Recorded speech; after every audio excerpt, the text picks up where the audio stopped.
Welcome back. Sports Talk here on Atlantic Television Network, and Epo is here. It's a beautiful morning. Always a delight to be here. Let's start from athletics, where Nigeria's legendary sprinter and Olympic champion Nyefe Godobong, in his commitment to develop, expose, and of course offers strategic funding to athletes, has called for applications from various athletics clubs in Nigeria for a grant. This is, do I say, tempting and refreshing as well. It is not common here in Nigeria.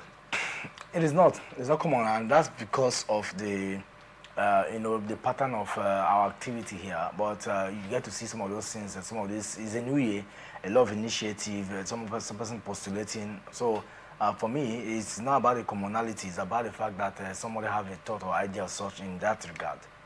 Talking about applications from for this grant, he's not just throwing it open. He has to come from an athletic club, and that has at least 15% in different athletic disciplines.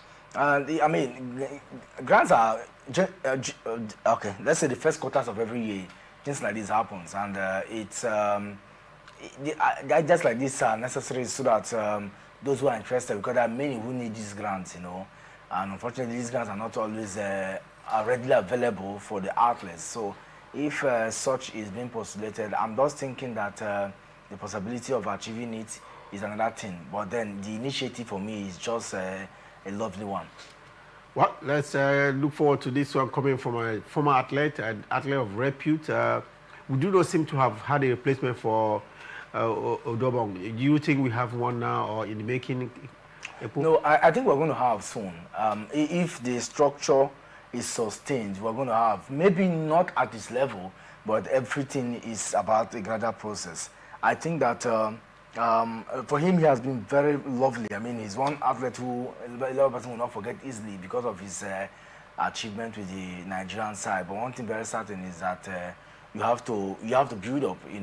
Unfortunately, we've not had an easy road in our athletics in the last two years. We've been shaking a little, but it's just a matter of time. I'm hoping that with this new year comes with new things. Hopefully, the Athletic Federation will look back and say, okay, what are the lapses we've had? What can we do right? And prepare and ensure that we are well ready for it. Has the corporate world supported the Athletics Federation of Nigeria? Yeah, I think they have, but if a federation lacks the trust and belief from corporate individuals and sponsors, sometimes it becomes a challenge because, see, sponsors and corporate individuals work with people who they have a sense of understanding. Give me this, I give you this, with the flow together. And that is why you see that sustained, sponsorship in federation like handball and others, is there because there is this belief over time.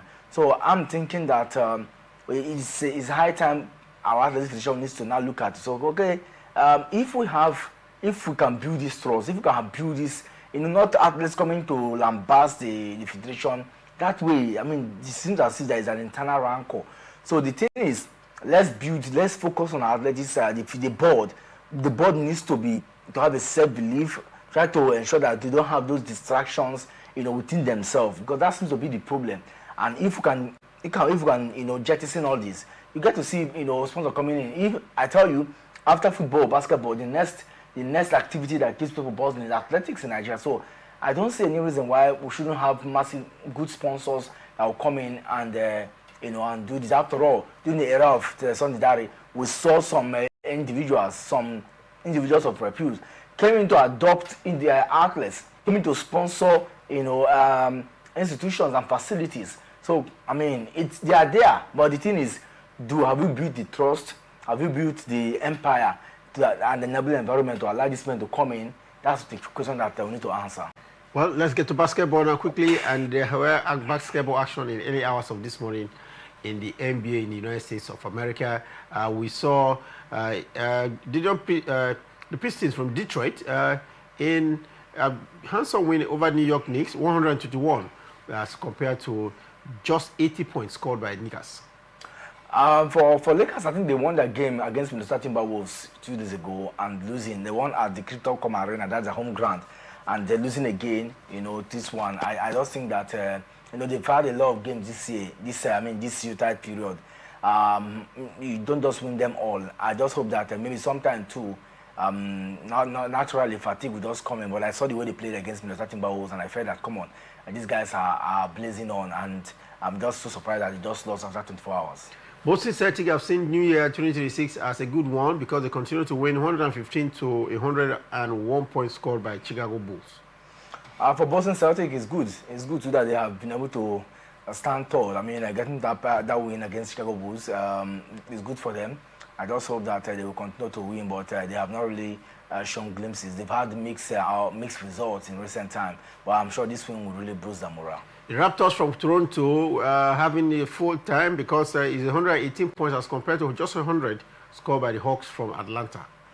For Toronto Raptors, it's good too. I mean, the only Canadian side, I'm sure that their fans will be very happy, getting those big points. But then if you look at it, you look at the players too who have shown, the magical prowess in that game. It's not easy these days. You have to be very strong. Players need to come to the party for you to get those wins. Phoenix Suns, yeah, the Suns from Phoenix couldn't make it because Houston Rockets had 100 as compared to their 97 point. 3 points gap between the Suns from Phoenix. For Phoenix Suns, expectedly, sometimes you just look at the way they play. When you get 97 points, those 3 points separated the both sides. But then you know that the players also did so well. If you look at the first quarter of that game, they started brilliantly, scored 29 points in that encounter. And obviously, if you look at the player statistics too, you know that some of the players, came to the party. Not forgetting the likes of Brooks was good on the day, but was not as formidable as would have wanted. But Booker was a standing player in that team. But for the Rockets, you also know that when you have players like Kevin Durant, who is a masterminder, boosting 26 points in that encounter. Come on, you just know that on a good day, expectedly you get to see something from the Rockets. The Thunder from Oklahoma City was not strong enough to take out the Hornets because Charlotte Hornets beat them by 124 points as compared to 97 times that the Thunder did raw in Oklahoma. For the Thunder, sometimes when you expect them to blaze on, you don't get to see that. But when you least expect them to hold on their own, they show how good they can be. I don't think it's just one of those things that transpired that just happened to them. Hornets were very good on the day. 124 points is not cheap at all. They started brilliantly. It was a very tough game. The result on paper does not really show how it ended because they started brilliantly, 33 points in that encounter, and they fought it so hard. It was just close margin all through, except for quarter two when OKC had a 17-34 points against them. Otherwise it was a close score all through all the quarters. But then congratulations to the Hornets for putting up that particular one. What a match at Philadelphia. The 76ers 124 points as compared to the Nuggets from Denver that scored 125 points. Just 1 point gap on the home side, on the losing side. But I think for the for Hornets, for the team, sometimes basketball is so that if you don't take your chances, a split of seconds, a lot of things can happen. For example, we don't talk about OKC now, losing back to back now in the last 2 games they played, and sometimes you don't look at the way this things transferred. So you need to be at a very best at every point in time for you to get those maximum wins. 1 point between the 76ers from Philadelphia and Denver Nuggets, 1 point, and yet another 1 point in the fixture we saw in the early hours of this morning between LA Clippers and the Warriors. This is interesting. A 1 point gap. The traveling party, the Warriors getting just 1 point difference. When I see games that end 1 point like this, it looks. It was a very joy, especially when it becomes for the home side. The fans are very, very, peel off. And this time it was the turn of the Clippers from Los Angeles to enjoy 1 point win over their counterparts from Golden State. Yeah, it's. I think the GSW didn't. Maybe they didn't start very well in that encounter, but somehow they came into the party. The first half, the first quarter, 19 over 34, 31, and then they came very high, 39 over 24 in the second quarter. That tells you how good they were. It was just close score margin, but then the last quarter, it's not even as if the game ended in overtime, but just some of those things, like you said, struggling, and of course when you play away from home, sometimes the pressure is just there to get the maximum win, and the players all stood up to their, to play, displaying their best. And of course, he also tied the last of Sander, Sander, who was also very good on it. He tried to post the maximum point for his side, But of course, when you look at the Warriors and look at the fact that they had Butler, big names like Butler, big names like Steph Curry, posting maximum point, you expect that they should be able to bury this game. But like I said, they started very poorly, came into the party. But, 1 point, a lot can just happen now. A lot would have happened yesterday, and very painful, I must say. It was a compressive win between Utah Jazz and their counterparts from Portland. It ended 137 to 107 points. Maximum win there for Portland Trail Blazers. Yeah, Portland Trail Blazers too. They have shown that come on, they can go away. Pick points wherever. For Utah Jazz sometimes can be very funny. They've not had. I've not seen them go 3 games on a winning streak. It's not been mixed for them. So sometimes they pick maximum points, sometimes they lose. But I just hope that in the coming days, it's still a regular season where you play a lot of games. 83 games doesn't come easy at all. You have to lose some and then win some. But I'm just hoping that they can be able to push further, because it's New Year and no team is going to wait behind at all. Basketball action at the pinnacle in the United States of America continues out there. We'll keep you posted on results as they do break. Meanwhile, we'll go to Formula One now, where China's Zhong Qianhu has joined Cadillac from Ferrari as reserve driver for the Formula One debutants this season. Talking about Cadillac, they are yet to make an impact in the course of the season. Yeah, they are yet to make an impact. They're just trying to build up. It won't be easy at all. Everybody wants to associate with the team, trying to see how far they can, the constructor. But then we have the guys already who are always there. So just presently placed 11 on the grid. Yeah, they will, and I think that a lot of behind-the-scene activity needs to be built up. It's not as easy as we see or read on paper to get to see them challenge. But who says that if they have the build-up, good engine, good machine, good aerodynamics, a good driver like we have seen this one now go to, maybe they can challenge. Sometimes you never can really tell. But Cadillac is one team who very so much about them. Want to see how they can compete with the big names already in the constructor lineup. And I tell you, this Formula One from March, we're going to see the best of it. But then it begins with what they have to build up to. Because we've seen that some of the teams, constructors coming, and they've been struggling to really place their name at that level. What's the relationship between Valtteri Bottas and these Cadillac constructors? Probably, maybe when you see Valtteri Bottas, who is a fourth, who wants to make a name for himself. When he was with Mercedes, he was able to, challenge for honors, with Lewis Hamilton at some point.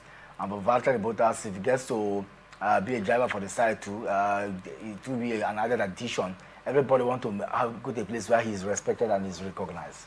Valtteri Bottas, no doubt, one driver who made a lot of impact, but right now is on the downside. Let's go to Dennis quickly. And an emotional Daria Kasatkina says she feels the pressure of delivering success for her new country after playing in Australia for the very first time since switching from Russia. Of course, understandably, because of Russia's stigmatization in sports, the athletes are looking at representing other countries, but one of them is Kasatkina. Yeah, for Kasatkina, if you look at the fact that she's, since she switched her allegiance, it's not been easy at all for her, but somehow... She's now ranked way down 40th? Yeah, 40th, and 40th, when you are ranked 40th, it gives you, it throws you out of the draws, especially for the big names, because you are not, in quote, you are not going to be at the level of the top 10 or maybe top 15, or somehow I'll get to see how far. It's not going to be an easy one, but the season is just started. The Australian Open is going to start very soon. Auckland Open will come up, so Melbourne, a lot, but for her, I'll just get to see. It's not been an easy one because somehow too, she's not been able to stand tall. When you have a change in nationality, all those things can be emotional too in the mental health of players. But I just hope that it's a new year. She'll be able to cope with some of those pressure or distraction that comes in. Former Russian tennis player Kasatkina lost 3 sets to yet another former Russian, Anastasia Potapova, who gave over representing Russia last year and is now playing for Austria. How soon can this Russian imbroglio end? Because it looks like on the war front they are still fighting. Yeah, they're still fighting, and some of the players, nobody want to associate him or herself, to a country who. The authorities will even allow you to represent them because, like now, it is they have been stigmatized in, so no athlete can represent them at that level. At that level. So the best is you just have to switch for your sake, But the likes of Medvedev, they are still Medvedev and some of these names they are still there. But like I said, I just think that at that level you just have to be on your own. You don't have to. You can't bear the name of Russia. You just standing as a standalone. And sometimes why they switch. When you stand alone, you're banned from participating in major meets. Yeah, major meets. I agree because you need to your country, your flag needs to be hosted behind. But I'm just thinking that the pressure, like I said, it comes with a lot of emotions. Because the country of a bet, being engulfed, in a battle of this nature, it can be very, very tricky. And these players too, trying to switch allegiance, it's another head they got together. A level that they would have gone past, they're like starting afresh. So all of this comes with mixed emotion. But like I said, it's about the player, it's about the mentality, it's about the strength, it's about the energy that they go into for this fight. And for Potapova and Kalaskina, I just hope that they can stand tall. It's just one of those preparations for the big one.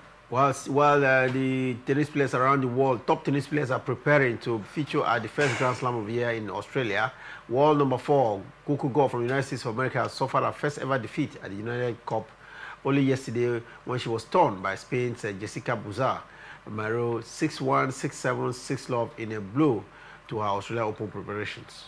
Not a very good one for her because, just recently she was named the most earner in the female scene. So expectedly, I was thinking that there would be a motivation, but then preparations are different. You have to be at the top level, but this kind of defeat can really dampen her morale. But I think that she got a very good win, 2 days ago, and coming to lose against the Spanish lady can be very disheartening. But then she does have to find the food and move on.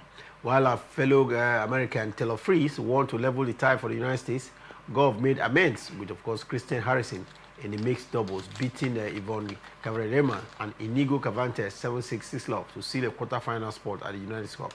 Coco Gauff had won all 6 of her previous United Cup singles matches for the United States of America and now had a 3-0 record in mixed doubles as well. We keep our fingers crossed and hope that we will see more preparations from top tennis players. Yes, maybe we could just take one more before we get at that. And Russian tennis star Veronika Kudermetova says, in her opinion, that she felt ashamed after a private off-camera exchange was aired without her consent and, of course, turned into a public storm. These athletes, yes, they are stars, but they have their private life. Yeah, they do. You can't take away their private life. They, in fact, that is even what builds them, and that's why some persons are very, very private with their personal lives, and their personal life sometimes also affect the emotions and how they play in the public. Well, that's much we can take at this half of the show. We'll be back in a jiffy. When we return for the break, there's more to talk about, especially in football, where we see that Kun Khalifa, the local side in the Premier League in Nigeria, has confirmed the departure of 3 of their players. Beyond that, the Super Eagles of Nigeria has zoomed into the quarterfinals of this year's African Cup of Nations ongoing in Morocco. We saw them wallop Mozambique by 4 unreplied goals. We look at the details and, of course, the reaction from that match as well. Then across Europe, Manchester United, Chelsea are hunt for standing coaches. Details of these and many more will be yours when we return for the break. Stay with us.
Welcome back. Sports Talk here on Atlantic Television Network. Ipo is still here, and together we'll bring you up to speed with the latest happening around the world of sports.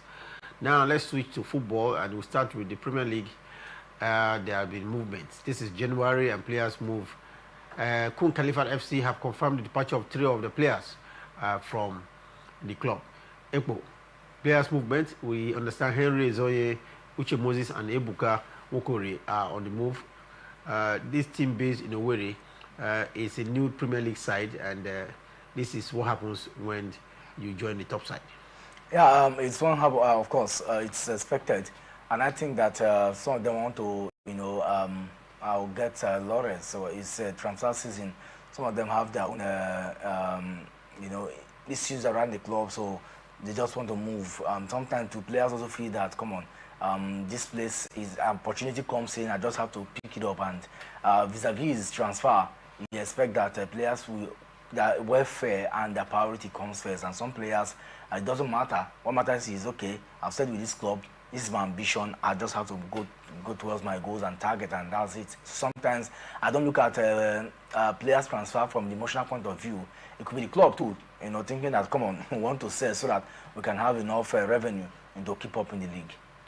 The Premier League here in Nigeria, of course, is heating up. We hope to see some few games. This weekend, in the next few days, we'll see Rivers United travel all the way to Enugu, and that promises to be a crack of the fixture. Rangers versus Rivers United. Yeah, I think that for Rangers, I think the first leg they lost here in Rivers. In a controversial circumstance? Very controversial circumstance, but then that point was very important for Rivers United. I'm also thinking that in the coming days, we'll get to see this game come alive. It will be a very tricky one. For Rangers themselves, they've shown that, come on, they still have what it takes to push for the title, regardless of whatever happens. So we'll keep our finger crossed on that particular one. If you look at the way the Rangers team have played so far, when they lost that 1-0 in Port Harcourt, you expect that they are going to have that at the back of our mind to get a maximum win too against the team. But if you look at where they're pegged on the table, it tells 6th position with 29 points. Yes, very far away from where Rivers United is seated at the top, 37 points. But expectedly, in the Nigerian League, all you need to do is to win 2 games and then you close up the mark. So I expect that to be a very strong cracker when they resume hostility. Well, hostility, you can find them plenty on showcase in cities in Morocco, because the African Cup of Nations is into these crucial knockout stages of the competition. Last night, we saw some interesting fixture. Mali up against Egypt, and it looked like the Egyptians were going to be upset at the stage, but they found a way to come back in added time. 1-1 it ended at 90 minutes was added time, but in the extra time, the Pharaohs from Egypt scored in the very first few minutes of the that goal scored by, of course, their number 1 player, Mo Salah, sent Egypt to the quarterfinal of this year's African Cup of Nations. Yeah, for the African Cup of Nations, I mean, you don't have to lose your focus at every point in time, because a lot is desired. 3-1 attended in that encounter, and I think that for Mo Salah, that game was very, that goal that came at that point was also very desired. I expect that when you are playing a top team like the Pharaohs, who have not achieved major outings since the last one a few years ago, we want to get this one back. And when you're playing them, you have to be you don't need to be distracted. They have a star-studded side that plays local and abroad, so you have to be very, very focused. And just one of those things, the top players have really shown strength in this year's African Cup of Nations. Egypt 3, Benin Republic 1, and the one man we saw there was General. General looks his real old self. You want to say Apple? Sure. Whenever you're on the losing side, you cannot be very happy.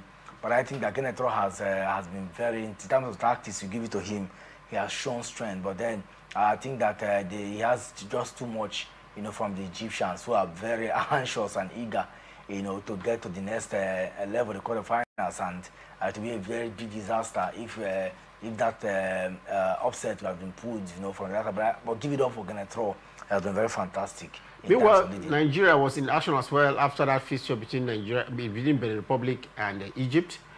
We saw Nigeria take on their counterparts from Mozambique. Mozambique, a lot of people believe, have traveled their best, or let's say farthest, in this year's African Cup of Nations. They never won before. They've never gone to the group stage before, but if at least they will be able to get their first win at the Nations Cup, they have, of course, their first play at the round of 16. Now they have crashed out of the competition. No thanks to the Super Eagles of Nigeria that spanked them by 4-0. I think it's very humbling. I mean, you have to give it up for the Mozambicans. They came from a group where they had to play against Cameroon, Cote d'Ivoire, and they lost by a slim margin. They won against Gabon. That was the first win in the African Cup of Nations. Very fantastic. Qualified to the next round. Via the third spots, and I think that they earn all the right to be praised, but the Super Eagles were just too much for them yesterday. The Super Eagles played like a team, like the Spains of this world, the Argentines of this world. When they get to play against a lower team, they spank you very well. They were not tired of getting to score. In fact, statistically, in every 20 minutes yesterday, we saw them came to the party. But I think that their coach has been a very good one, has been with them for a very long time, building, and you can see team play. But unfortunately, the Super Eagles were just too much for them on the day, and I think that we need to respect the level of play from the Mozambicans. When you meet your match, you display very well. But when you meet those who are bigger than you, I mean, the Super Eagles, the ambition is also too high for them. Goals matter. They saw 4 on the showcase last night for the Super Eagles of Nigeria. 2 goals scored by by Victor Osimhen, 1 goal scored by Ademola Lookman, and the other scored by Oko. Of course, Adams Oko, another emerging striker for the Super Eagles of Nigeria. That was a sharp attack, if we want to say, and living up to his name of parading the best attack or the most attack. That's top quality players at the African Cup of Nations. When I saw those goals pouring in Zasire, what came to my mind was, come on, how can this prolific, side not be at the World Cup? It's very disheartening. But then you look at the Super Eagles, they are growing, they are gradually building as the day goes by, and I think that that's true about the Super Eagles. They may not be very fantastic coming to a tournament, but at every game they play, they build the momentum, and just the way yesterday we get to see them, for the first time in almost 7 games, or in the last 2 years, they've not played without conceding, and they did that yesterday. That was, for me, the best part of that result, and I think that is good for them. I just hope that with what we have seen so far, almost all the attackers have now scored goals, so we expect more goals.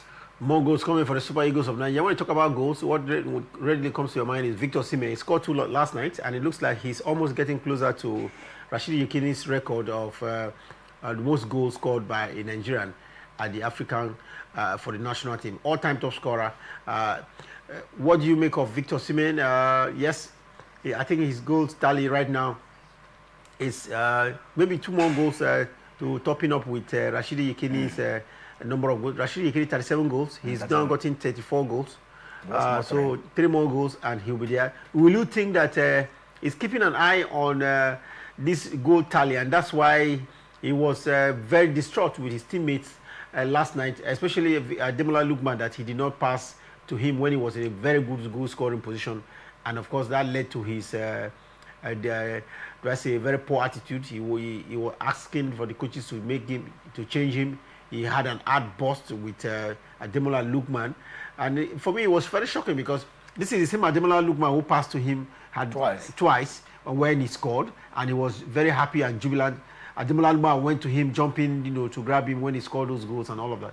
But suddenly, when he did not get that pass, he almost let's say slap Ademola Lookman, and thereafter he was substituted. In fact, he asked for substitution. When he was substituted, the match ended. He went straight, he didn't join the team to celebrate. He went straight to the dressing room, and a lot of people are beginning to say that Victor Osimhen needs to be part of an individual sport, not a team sport, because every time you have altercations with your coaches, your teammates, and other officials, it doesn't speak well of team spirit because you had passes. There are times when he had no pass ball to people, and the roof didn't fall. So why will you always be on the shouting on the side or distraught side when you don't get what you think you should get? It's team sport after all. It's team sports, and I mean, very poor display from him when we talk about character showcase in public. And just to know that that game was viewed by millions of Galatasaray fans who were watching that game yesterday, and that was what came to my mind. I was asking myself, I said, what kind of display is this? Yes, if you are a strong follower or an acolyte of Victor Osimhen, you just think that why did they not give him the ball? But look at it from a different direction. If you look at the picture, you can see on your screen there. That was when he scored the first, and you see the way Ademola Luma jumped up to grab him and all of it. It was his assist, and he scored the goal. And Ademola was very happy for him, and he did that twice. Why will he not accept the excuse that, okay, well, Ademola is human and maybe he thought of a better option, but at the end of the day he didn't see that he was in a more promising position than the person he passed the ball to that didn't result into a goal. Yes, a lot of people say yes, he wants more goals, he wants more. According to the captain of the team, Wilfred Didi, he said it wasn't much of a problem. You can see there, that's commander. That's what people expect. Not when you don't get it right, you tear off.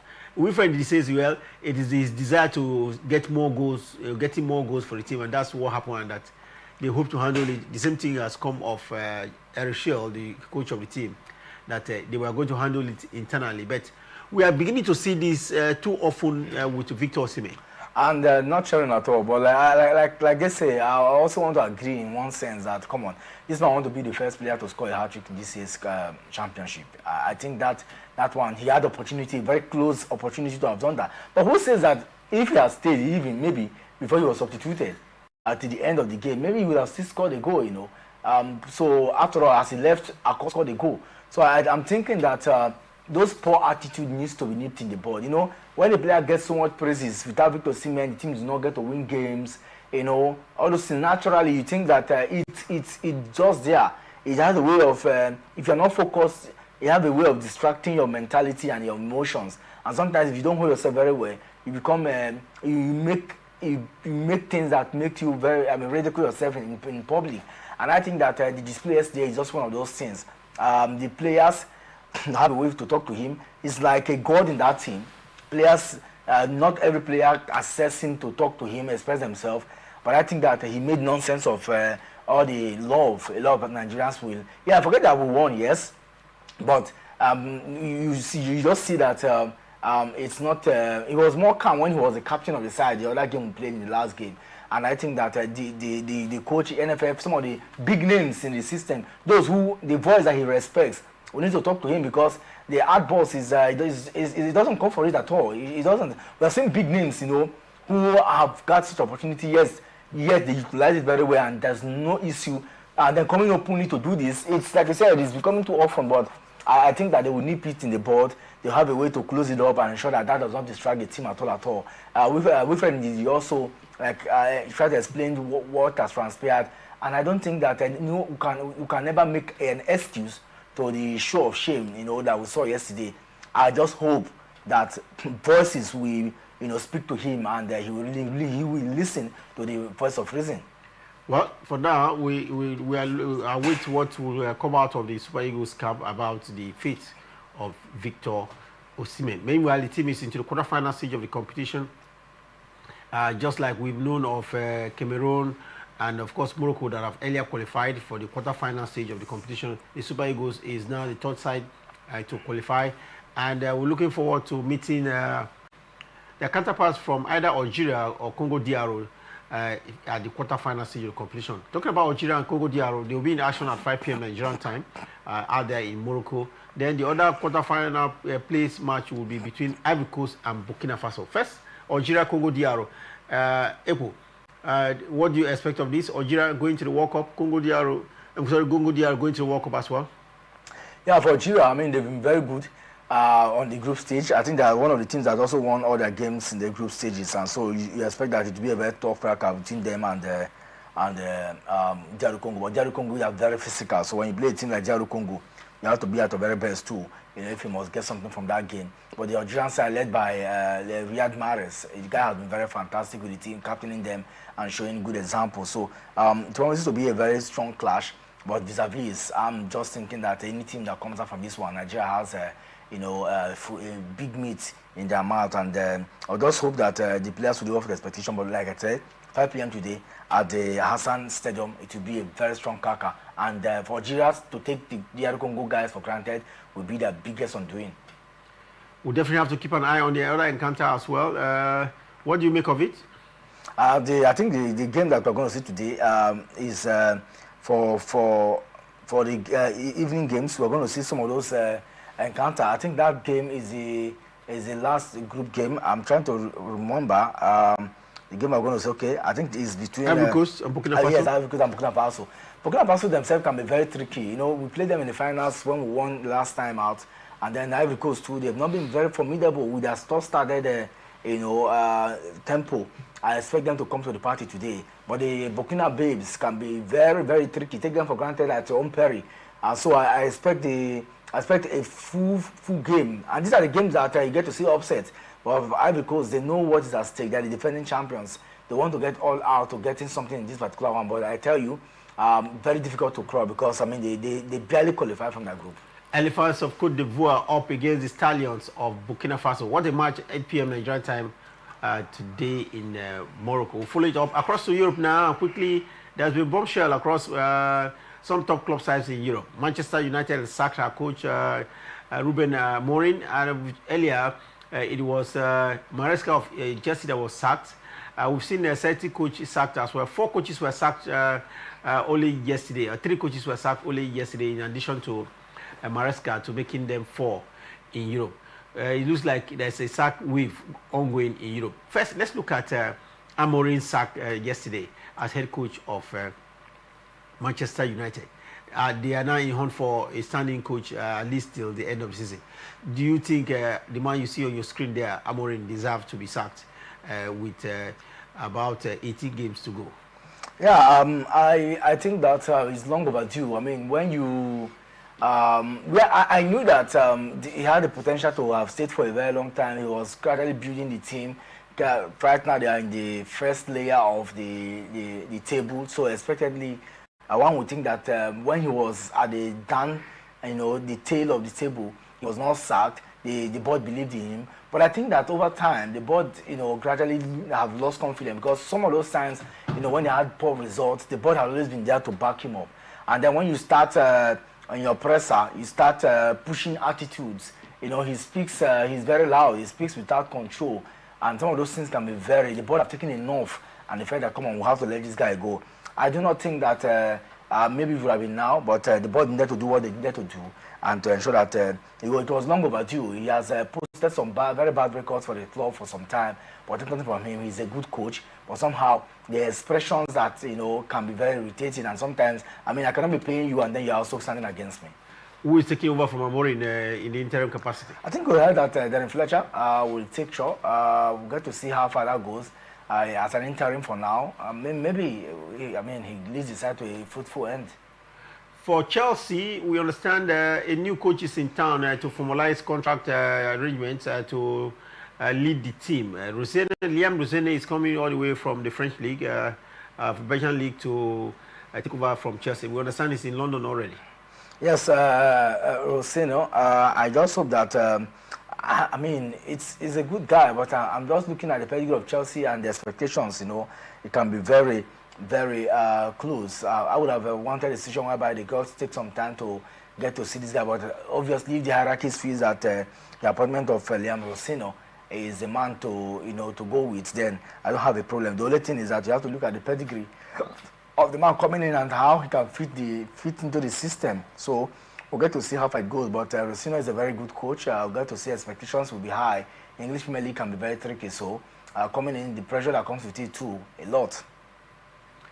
Well, let's hope that the Chelsea will find a good coach. Manchester United will find a good coach as well, because they are top club sides in the Premier League in England, and they deserve to have the best of managers. We understand former Manchester United player is in the run for the job, but we want to stay away from speculation and only see what statements have been issued by the club. But for now, Manchester United, Chelsea are without coaches, head coaches. They definitely will have to prosecute the next games in interim capacity. Meanwhile, we can maybe just take a look at one more story coming in from Europe. Victoria Plzen striker Rafiu Durusimi is on the verge of sealing a move to Serie A side Pisa. This is a Nigerian player moving. It is transfer season, January transfer season in Europe. General transfer season players are some players want to move, you know. Even if Durusimi hasn't had a look in from the national team coaches. He hasn't, but I think that such move where he has to play regularly can grant him that opportunity to be seen. Because you need to be playing regularly for your club. It doesn't matter where you are playing. What matters is that you are playing regularly and you are posting the figures, making match day. You know, if he's able to do that with Pisa, I think that in the next chapter of the Super Eagles, he might just be called to the national team. All right, that will be it. We seem to have been running out of time, but I'm very sure that we'll be back at 6 p.m. Nigerian time when we take a in-depth look at the Super Eagles. Do I say? A Super Eagles player, yes, Victor Siemens outburst at the match last night, and how it's affecting the morale of the team out there in Morocco. We understand the NFF president is wading straight into the matter and hope that will be fine. But just before we wrap up, Epo, by getting into the quarterfinal stage of the African Cup of Nations ongoing in Morocco, the Super Eagles made a whooping 2 billion naira last night. Big money, if you ask me, and that's what it means, you know. When you play at this level, we're not looking at the money, I agree, but somehow it comes as secondary, okay? That if qualified now, they're sure of getting some shares of the trunk, and that's the beauty of the African Cup of Nations. The further you go into the competition, the more money you make for yourself. Yes, that will not be at the mind of the players, but somehow too, you cannot get it in the back that a lot of logistics have been imputed. Well, a lot of money for Super Eagles. They could make more money. We understand it's $10,000 per goal, and this is coming from a private individual, yet not named, and that's a lot of money coming to the team. $40,000 was made for only goals alone last night, and of course some other remunerations, bringing their total in naira times to 2 billion last night. So it could increase as they approach the quarterfinal stage. Will it be Algeria or Congo DR that will stop the Super Eagles? We'll answer that question in the next couple of days. For now, we'll return at 6 p.m. Nigerian time for Sports Extraordinary. Until then, remember, peace and unity are clearly pathways to progress. Always enjoy here on Atlantic Television Network.